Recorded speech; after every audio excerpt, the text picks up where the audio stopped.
Good morning all of you. आज हम लोग तुम लोग के पाठ्य पुस्तक के अंतर्गत पदखंड से पदत्रय कविता के बारे में पढ़ेंगे। इस कविता की कवित्री है मीराबाई। तो तुम लोग सब अपने अपने किताबें निकाल कर पेज नंबर 75 निकाल लो।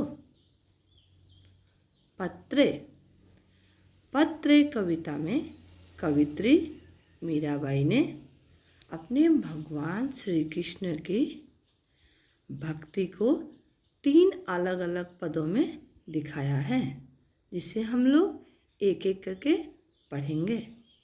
तो चलो अब हम लोग कविता शुरुआत करते हैं। पदत्रय। पहला पद।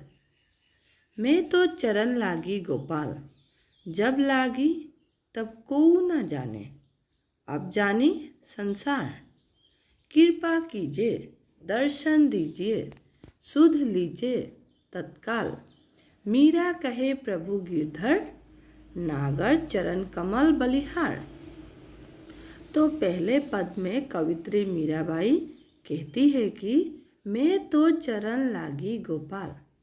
वो अपने भगवान श्री कृष्ण को गोपाल कहकर कहती है और कहती है कि हे भगवान गोपाल, मैं आपके शरण में आ गई हूँ। जब लागी तब को न जाने, अब जानी संसार।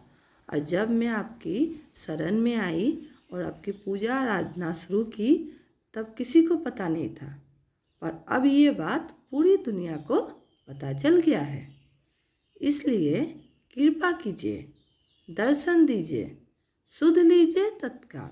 इसीलिए आप मुझ पर कृपा कीजिए, मुझे दर्शन दीजिए और मेरी खबर लीजिए आप। मीरा कहे प्रभु गिरधर, नागर चरण कमल बलिहार।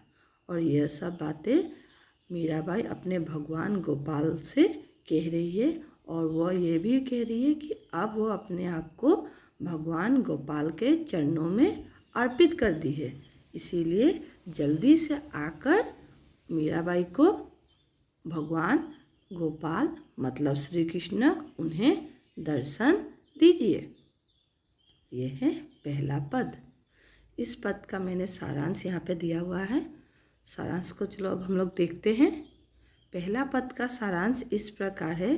प्रथम पद में कवित्री मीराबाई कहती है कि वो गोपाल जी मतलब श्री कृष्ण के शरण में आ गई है और यह बात पहले किसी को भी पता नहीं था, पर अब पूरी दुनिया को यह बात पता चल गया कि मीराबाई भगवान श्री कृष्ण की पूजा आराधना करती है। वह उनकी परम भक्त बन गई है। इसलिए मीराबाई अपने भगवान से कहती है कि वह उन पर कृपा करे, मीराबाई को दर्शन दे और जल्दी से जल्दी उनकी खबर लीजिए।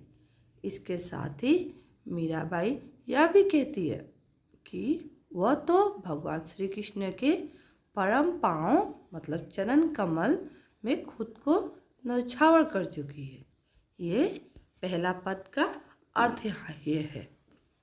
ठीक है, अब चलो हम लोग दूसरा पद देखते हैं। दूसरा पद। म्हारे घर आओ सुंदर श्याम, तुम आया बिन सुध नहीं मेरो, पीड़ी पड़ी जैसे पान। म्हारे आशा और न स्वामी, एक तिहारो ध्यान। मीरा के प्रभु वेग मिलो अब, रासो जी मेरो माण।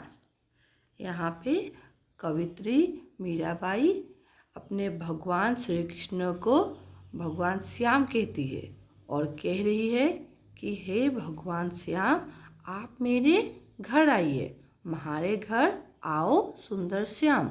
वो अपने भगवान श्याम को अपने घर बुला रही है। तुम आया बिन सुध नहीं मेरो, पीड़ी पड़ी जैसे पान।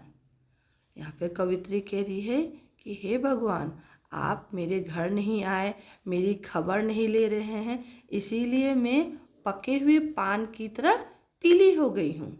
म्हारे आशा और न स्वामी, एक तिहारो ध्यान। मेरी आशा, खुशी, सुख, दुख सब कुछ आपके साथ है और मेरा पूरा ध्यान आप पे ही है। मीरा के प्रभु वेग मिलो अब, रासो जी मेरो मान। इसीलिए कवित्री मीराबाई अपने भगवान श्याम को कह रही है कि हे भगवान, इसीलिए आप मेरे घर आइए और मुझे दर्शन दीजिए और मेरे मान सम्मान की आप रक्षा कीजिए। यहाँ पे मैंने द्वितीय पद का सारांश दिया है। ये सारांश इस प्रकार है। द्वितीय पद में कवित्री मीराबाई कहती है कि वह अपने भगवान सुंदर श्याम मतलब श्री कृष्ण को अपने घर आने को कह रही है। कवित्री कहती है, हे भगवान, आप मेरे घर नहीं आ रहे हैं, मेरी कोई खबर भी नहीं ले रहे हैं। इस वजह से मैं मतलब कवित्री आपकी याद मतलब श्री कृष्ण की याद में पके हुए पान की तरह पीली हो गई हूँ। मेरी आशा, ध्यान, खुशी सब कुछ आपसे ही है। इसीलिए आप मतलब श्री कृष्ण जल्दी से आकर मुझसे मतलब मीराबाई से मिलिए, मुझे दर्शन दीजिए और मेरे सम्मान की रक्षा कीजिए। यह है द्वितीय पद का अर्थ। ठीक है, अब चलो हम लोग तृतीय पद देखते हैं। तृतीय पद, राम नाम रस पीजे मनुआ, राम नाम रस पीजे। तज कुसंग सत्संग बैठ, ऋत हरि चर्चा सुन लीजिए। काम क्रोध मद लोभ मोह को बहाचित सु दीजिए। मीरा के प्रभु गिरधर नागर, ताही के रंग में भीजे। तृतीय पद में कवित्री मीराबाई कहती है, राम नाम रस पीजे मनुआ, राम नाम रस पीजे। कवित्री मीराबाई यहाँ पे भगवान श्री कृष्ण को राम कहती है और कहती है कि हम मनुष्य को भगवान राम का नाम जपना चाहिए, भगवान राम की पूजा करनी चाहिए। तज कुसंग सत्संग बैठ ऋत हरि चर्चा सुन लीजिए।